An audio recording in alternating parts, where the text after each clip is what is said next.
ప్రెగ్నెన్సీలో antenatal care ఇంకా delivery ఆ స్టేజెస్ ఎంత ఇంపార్టెంటో అంతే ఇంపార్టెంట్ పోస్ట్ నేటల్ కేర్ కూడా, అంటే పోస్ట్ డెలివరీ కూడా.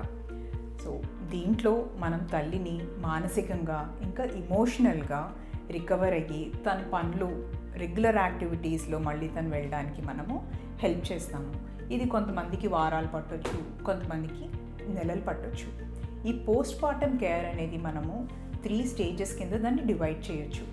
ఫస్ట్ 6 వీక్స్ మనం ఇమీడియట్ పోస్ట్ పార్టమ్ కేర్ అంటాం. నెక్స్ట్ 6 వీక్స్ టు 3 మంత్స్ వరకు మనం లేట్ పోస్ట్ పార్టమ్ కేర్ అంటాం. 3 మంత్స్ ఆన్వర్డ్స్ మనము పోస్ట్ పార్టమ్ రీహాబిలిటేషన్ అంటాము. అండ్ 6 మంత్స్ తర్వాత మామీ మేకప్. డెలివరీ తర్వాత మొదటి 6 వారాల్లో కొన్ని జాగ్రత్తలు తల్లి తీసుకోవాలి. ఫస్ట్ ఏంటంటే తను సరిపడి రెస్ట్ తీసుకోవాలి.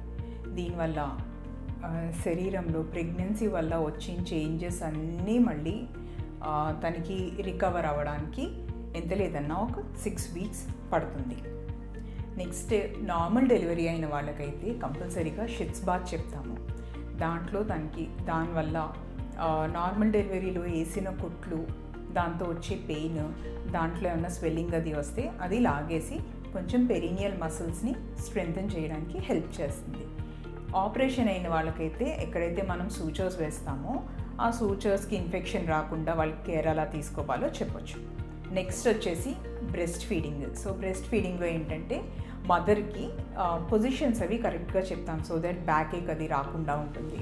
అండ్ వాళ్ళతో ఉండే వాళ్ళు లైక్ వాళ్ళ మదర్ కానీ వాళ్ళ హస్బెండ్ కానీ ఎవరైతే అసిస్ట్ చేస్తారో తనకి ఫీడింగ్లో వాళ్ళకు కూడా ఎలా అసిస్ట్ చేయాలో ఏంటో ఇన్స్ట్రక్షన్స్. నెక్స్ట్ వచ్చేసి తన డైట్ హై ఫైబర్ డైట్ తీసుకోమంటాము. అండ్ అడిక్వేట్ వాటర్ అది కూడా తీసుకోవాలి, సో దట్ తనకి మోషన్ అది అవ్వడానికి ఇబ్బంది పడకుండా ఉంటుంది. నెక్స్ట్ చాలా ఇంపార్టెంట్ ఫస్ట్ 6 వీక్స్లో ఏంటంటే వాకింగ్. తన ఫిజికల్ యాక్టివిటీలో అట్లీస్ట్ వాకింగ్ 10 to 15 మినిట్స్ నుంచి స్టార్ట్ చేసి తను గ్రాడ్యువల్గా కంఫర్టబుల్గా ఉంటే టైం పెంచుకోవచ్చు. సో దీంతో ఏంటంటే బ్లడ్ సర్క్యులేషన్ ఇంప్రూవ్ అవుతుంది, తన మూడ్స్ కూడా బాగుంటాయి.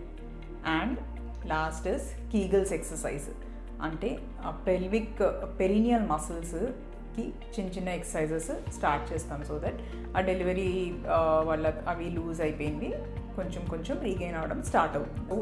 డెలివరీ తర్వాత ఫస్ట్ విజిట్ అది 6 వారాల తర్వాత కంపల్సరీగా ఒకటి ఉండాలి.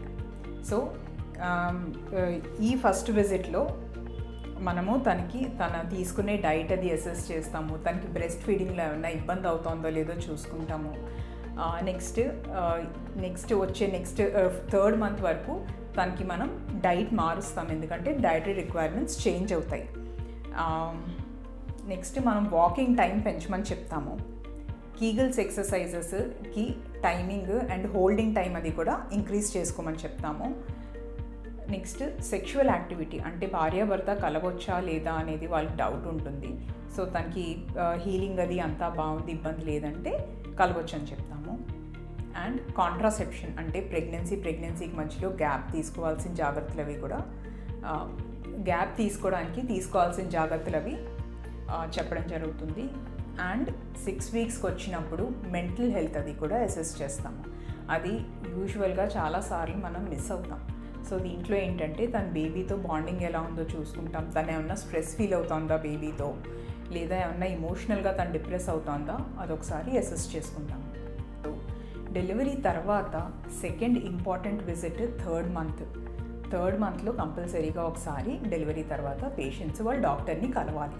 ఇది ఎందుకు అంటే ప్రెగ్నెన్సీలో తనకి ఏమన్నా ప్రాబ్లమ్స్ ఉన్నాయి, లైక్ థైరాయిడ్ కానీ బీపీ కానీ షుగర్ కానీ, సో అటువంటివి ఏమైనా ప్రాబ్లమ్స్ ఉంటే, లేదా బ్లడ్ తక్కువైపోవడం కానీ, సో అటువంటివి ఏమైనా ప్రాబ్లమ్స్ ఉంటే అవి మనం అసెస్ చేసుకుని వాళ్ళకి ఏమైనా మెడికేషన్ ఫర్దర్ అవసరం పడుతుందా లేదా అని చూసుకుంటాం. నెక్స్ట్ వచ్చేసి వాళ్ళ పెల్విక్ ఫ్లోర్ స్ట్రెంథనింగ్ చూసుకుంటాం. అంటే డెలివరీ తర్వాత చాలా కామన్గా కంప్లైంట్ చేసేది వాళ్ళు యూరినరీ లీక్స్తో కంప్లైంట్ చేస్తారు. సో ఫస్ట్ 3 మంత్స్ వరకు ఈజ్ ఓకే, అంటే మళ్ళీ ఈ ఎక్సర్సైజెస్ వల్ల వాళ్ళకి స్ట్రెంత్ రీగెయిన్ అయ్యి కంప్లైంట్ తగ్గిపోయిందంటే ఓకే. కానీ 3 మంత్స్ కన్నా ఎక్కువ వాళ్ళకి ప్రాబ్లం పర్సిస్ట్ అవుతోంది అని అంటే వాళ్ళకి చేసే ఎక్సర్సైజెస్ సరిపోవట్లేదు. So they require more than Kegels.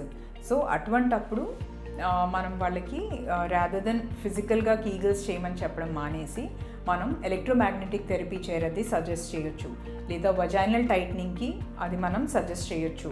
వాళ్ళ సెక్షువల్ యాక్టివిటీ అది అసెస్ చేసుకుంటాం అండ్ మెంటల్ హెల్త్ కూడా ఒకసారి మళ్ళీ చూసుకుంటాము. అంటే ఏమన్నా పోస్ట్ పార్టమ్ డిప్రెషన్లోకి ఏమన్నా వెళ్తా ఉందా, ఏమన్నా ఉందా. సో పోస్ట్ డెలివరీ 6 months తర్వాత మదర్స్ వాళ్ళు మామీ మేకోవర్ కోసం ఆప్ట్ చేసుకోవచ్చు. లైక్ స్ట్రెచ్ మార్క్స్ అది వాళ్ళకి ఏమన్నా ఇబ్బందిగా అనిపించినా, లేదా వాళ్ళకి సెక్షువల్ యాక్టివిటీలో ఏమన్నా ప్రాబ్లం అనిపించినా, లేదా యూరినరీ లీక్స్ వాళ్ళకి పర్సిస్ట్ అవుతూ ఉన్నా, లేదా వాళ్ళకి వేరికోస్ వెయిన్స్ ఉన్నా, అబ్డామినల్ లాక్సిటీ అంటే పొట్టది లూజ్గా అనిపించి డయాస్టాసిస్ రెక్టాయి అంటాం, అటువంటివి ఏమైనా ప్రాబ్లం ఉంటే అవన్నీ మనం ఆఫ్టర్ 6 months అవి ట్యాకిల్ చేయొచ్చు. పోస్ట్ పార్టమ్ రిహాబిలిటేషన్ ఎర్లీగా స్టార్ట్ చేయడం వల్ల వాళ్ళకి పోస్ట్ డెలివరీ రికవరీ చాలా స్పీడ్గా ఉంటుంది, వచ్చే కాంప్లికేషన్స్ తగ్గుతాయి, వాళ్ళ పెల్విక్ ఫ్లోర్ స్ట్రెంథెన్ అవుతుంది, వాళ్ళకున్న ప్రాబ్లమ్స్ ఎర్లీగా రికవర్ అవుతాయి. వజైనల్ లాక్సిటీ అనే ప్రాబ్లం తర్వాత వచ్చేది ఉండదు, లేదా ప్రోగ్రెస్ అవ్వదు.